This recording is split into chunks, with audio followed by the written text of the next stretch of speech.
Still trying to dissect last night's Brownlow. If you are statistically minded, what a well that is. Play along this morning. What have you been working with to make sense of what transpired? A wonderful winner, an astonishing count. If it didn't conjure all the wrong connotations, you'd start by saying there was an overdose at the Brownlow last night. An overdose of votes for the Stars. On our table, the phenomenal polling power of Patrick Cripps drew comparisons to Brian Lara's 501 and Pride of Jenny's exploits in the Queen Elizabeth. At round 12 came the realisation that Cripps might poll 40 votes, and by the end, the number was 45. Nick Dacos's 38 votes would have won every Brownlow medal in history, and last night he was beaten by 7. Greg Williams first touched the magical 30-vote mark 30 years ago. Cripps got there in round 16. He broke the all-time record in round 19. In the past 15 years, there has been an incredible concentration of votes awarded to the stars of the game. And last night, we turbocharged to a superstar league. When Dustin Martin set the modern-day record at 36 votes in 2017, he swept the MVP, the Coaches Award, and the Brownlow medal. Lee Matthews ordained it as good an individual season as the game had ever seen. And the only real season of compare was Lee's own 1977. Cripps broke that record last night by 9 votes, having run second in the MVP to Marcus Bontempelli and runner-up to Nick Dacos in the Coaches Award. For the Brownlow, the high-end projection on Cripps was 36. The spread was between 26 and 36 votes. He eclipsed that by 9. He polled 45 of a possible 69 votes. He polled in 17 games of 23 and was best on ground in 12 of them. Cripps polled in 5 Carlton losses, including a trio of threes. He beat Bontempelli by 26 votes and he beat Neil by 23 votes. Numbers that would make your head explode. It was a wonder to behold, if slightly perplexing. The reaction? So the sheer magnitude of the voting should be pause for recalibration. So wonderful winner, but then you have to take one step back. This time last year, we argued that the umpires simply must be allowed to see the stats post-game. Currently, we are asking them to sit the exam blindfolded and then ridiculing them when they get it wrong. We have all the information, but we won't let the people who are tasked with casting the judgment see it. That's just ridiculous. Had we given the umpires access to the votes this season, and this had been the result, we would have all concluded that all they did was regurgitate the numbers and vote for the Stars. Well, that's where we are now anyway. It's time to give the umpires the best chance to cast votes to protect the prestige of the Brownlow.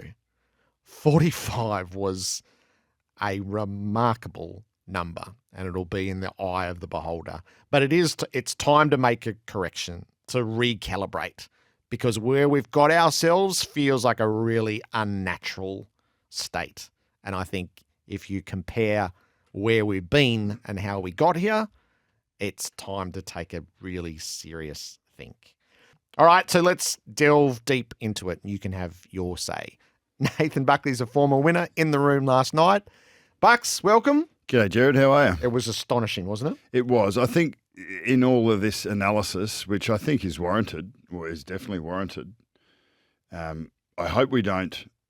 I wonder how. I mean, Paddy Cripps is feeling pretty good about himself at the moment, and so he should. He's had a remarkable year.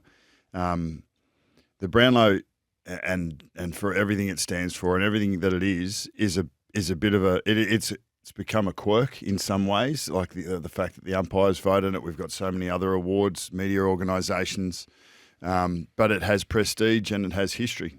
Patrick Cripps' season was exceptional, and it was exceptional against his teammates, and it was exceptional for its consistency. To be able to poll that many votes was amazing, was a shock, but he's a worthy winner and has, I suppose, reinforced his status in the game as one of the elite leaders, one of the elite players that has played the game. he now has 207 games that he's played. 67 of those he's been in the best two players, or voted in the best two players, either best on or second best. So that's nearly 1 in 3 games AFL games he's played. He's been one of the top two players on the field out of the 44 or the 46 that have suited up, and that is a remarkable number. And when you go to stats, you just keep going. Like there's plenty of remarkable numbers that have popped out. I sat on the table with Platts. John Platt was to my left, Robert Dippy Domenico, Shane Crawford. I was across from Chris Judd, Ben Cousins. And we were all looking, so I got there about round 5 or 6 after doing couch and suiting back up. So I got back in and I was looking across the table. Juddy at that point was presenting the goal of the year to Harley Reid. Yes. When he got back, he and I were basically just looking at each other as the voting went. And I said, he's averaging over two a game. Like that's phenomenal. I said, he's on track for 44. And that was about 7 or 8 rounds in. And I thought, he's still averaging 2 a game. And we sort of kept the numbers. And then he got to 39. I said, he might as well go whack, get to 45 and just knock it over. And that's exactly what he did do. It was amazing. And it was absolutely overwhelming. And I felt for Nick as well. Like he's 3 years into his career. Yep. He's he tops the average votes per game. I think he's about 1.1 or 1.14 or something like that. He's 1.18. So he has polled 77 votes from 65 games, and that is the highest average. I might as well do that now. Hayden Bunton, 1.04, and he won 3 Brownlows. Graham Moss, 0.95. He played 83 games and polled 79 votes. 103 votes from, where are we? No, he was 0.95 of votes per game, and Paddy Cripps is 4th on 0.92. So nearly a vote for every game that he's played. So that's, for context, Lee Matthews is at 0.57 average, and Wayne Carey's at 0.51 for the contemporaries that we've always put as the very best exponents of the game. So a little bit more on Cripps, and then we'll delve into the overall. He presents just so beautifully now. He is a man in control of his game, in control of his leadership, and he is the leader of his club alongside Michael Voss. And it's so I love watching the maturation of players throughout their careers, and he's now at that statesman stage. That's exactly where he is at. Conversations I had afterwards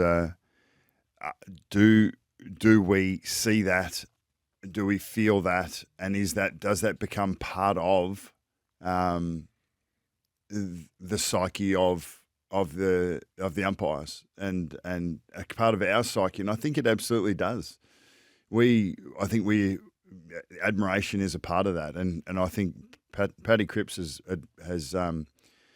collected and deserves the admiration of the football world. I mean, he's a remarkable player first and foremost, and his journey's been great. We've been able to learn about it more so, and that's the advent of a more intense media focus. But also, what an amazing young man. The way he carries himself, even like his the demeanour with Hamish last night in the interview 2 years ago. In that interview, learned something about him again. He's open, he's vulnerable, he's caring. He's respectful of the people that have helped him along the way. He's a lifelong learner. What better role model could you have for any young person, whether they want to be a footballer or whatever they want to do in life? Get after it. If you didn't say get after it a couple of times, no, that's a Vossi-ism nearly. Oh, yeah, he's absorbed that, hasn't he? But, it's and the philosophy around ball magnets and what he's being able to build with Tom Mitchell. You can't help but have huge admiration for the young man, young father now. The respect he showed his partner, his family, his upbringing. It was it was picture perfect, which is great to have on a pedestal and on that stage, and well deserved. And Nick Dacos, so would have won last year's Brownlow bar for injury, Yeah. and would have won every count in history with last night's total, but gets beaten by Pride of Jenny. So, Yeah. and that's years 2 and 3 of his career. Yeah, look, like phenomenal player, we know that, and will continue to have a great impact in his career and evolve and grow. And there's going to be more challenges. Like there's the advent of, it was interesting, Patrick Cripps spoke about run withs or tags and being able to deal with that and trying to be as consistent as he could through those. I don't know. I haven't gone back and looked closely enough about how many times he was actually run with, or whether he now goes into that category of he's too hard to stop. Let's go and go to someone else. Let's go to Sam Walsh. That has more of an impact on beating Carlton. Not sure. But Nick Dacos, coped with probably the heavier tags that we saw in season 2024, and he coped with them relatively well. But he became an inside player, so we've seen his very best when he's a step or two out of that little circle, out of that congested situation where he gets caught as the player who's under the pack and in congestion. He still does it very well, but that's not where he's at his very best. So they missed Tom Mitchell. Nick Dacos missed Tom Mitchell by not being able to be sort of a couple of steps out on the next receiver. But Paddy Cripps, he's at his best in the fire and right in the middle of it, and has proven to be able to influence games both in there and outside and aerially when he goes forward. And his 2 Brownlow seasons stand out as having more influence in front of the ball and being able to hit the scoreboard as well. So Nick polled in 18 games, but he only got the 7 best on ground, so he got the minors on 11 occasions. He polled in 10 games in a row and seemed to lose ground while he was putting that stretch together. So it was remarkable watching, and he was getting the minors and going, and he really, even though there was the theory that he could get there, he was never going to get close. The margin was just so wide, that's why it felt like the Pride of Jenny count. Amazing. And that's why the difference between a 1 and a 1 and a 3 vote, and every now and even a Bontempelli who ever had standout games but didn't draw a vote. I mean, they one of those seems fatal now for your prospects of being able to finish atop the vote count, but. His voting was interesting. So I think he was 21 votes when he was suspended, and he was off the leaderboard at that point. So as good as his year was, and he voted really well early, he wasn't. The absolute Brownlow favourite was sitting in about 8th or 9th spot when he got that suspension, and he actually polled pretty well after that. He got 6 or 7 votes after it. So, look. Everyone will have their opinions. In the end, I think it's actually it speaks to consistency. To be able to, you need to put yourself in that position often enough. We're influencing games often enough and consistently enough, and in a manner that I suppose that it's under the umpire's nose. There's no doubt that the midfielders have the benefit of being in more contests. Have the benefit of being under the nose of the umpires in clearances, etc. That's what the key position players, both in front and behind the ball, don't have the benefit of. So there's no doubt it's become a midfielder's award. You're under the umpires' noses all the time. You're in more contests. So, but he's absolutely earned not just this Brownlow, but his position in the AFL community and landscape. And I think his best couple of years are still ahead of him. So. We salute the players at the top of the leaderboard, and now we look to the rest of it. You won the Brownlow with 22 votes, Bucks. You would have run 12th last night.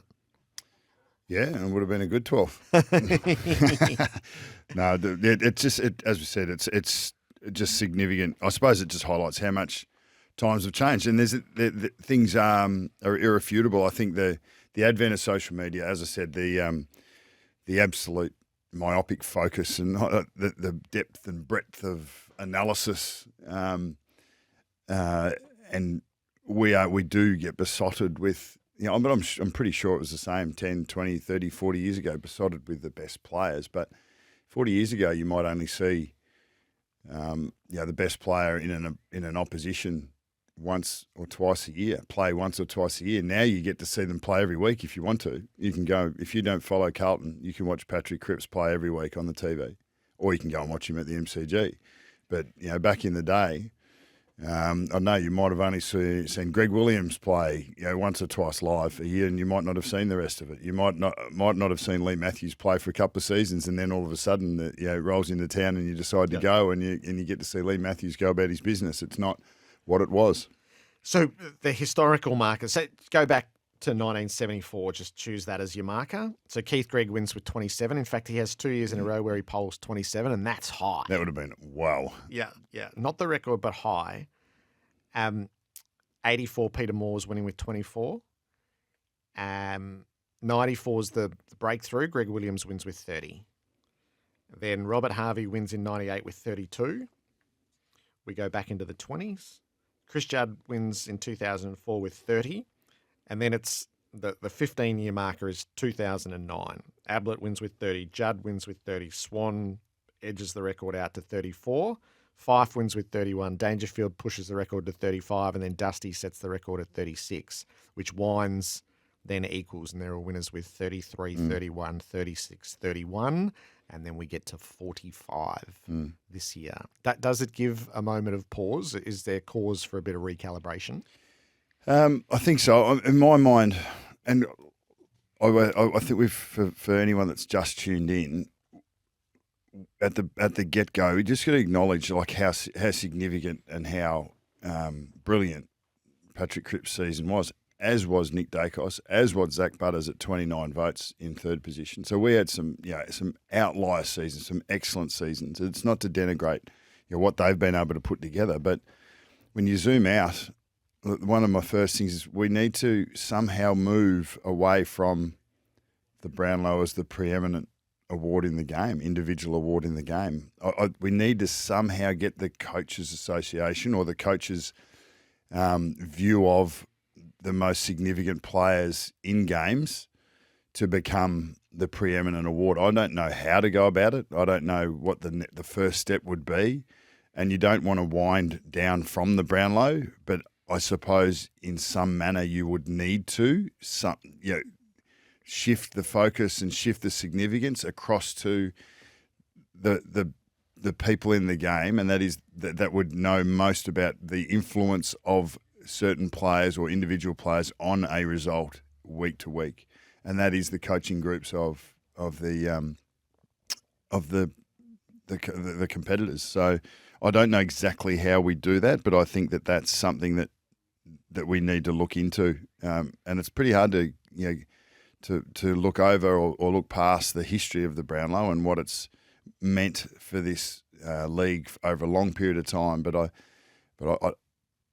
Patrick Cripps is a worthy winner of the Brownlow, but I think the coaches, who we vote for in this preeminent award, so who does the voting, needs to shift in some way. So a quick comparison of the top 12, keeping in mind the coaches' voting system is different. So Nick Dacos first in the Coaches Award, second in the Brownlow. Cripps second in the Coaches Award, first in the Brownlow. Yeah, so that stacks up. Third in the Coaches, fifth in the Brownlow. Yep. Sarong fourth in both. Yep. Neil fifth in the Coaches, 12th in the Brownlow. Bontempelli sixth in the Coaches, misses the top 12 in the Brownlow. Mm-hmm. Goulden seventh for the Coaches, eighth in the Brownlow. Merritt eighth in the Coaches, misses the top 12. Warner ninth in the Coaches and ends up missing the top 12, but polled well. Mm-hmm. Butters 10th in the Coaches and third in the Brownlow. Treloar 11th in the Coaches, 7th in the Brownlow, and Horn Francis 12th in the Coaches and nowhere in the Brownlow. So is that as well, as you read that out, that's not really that far off, is it? No. There's a couple of there were a couple of strange ones last night, and they're sort of borne out in that.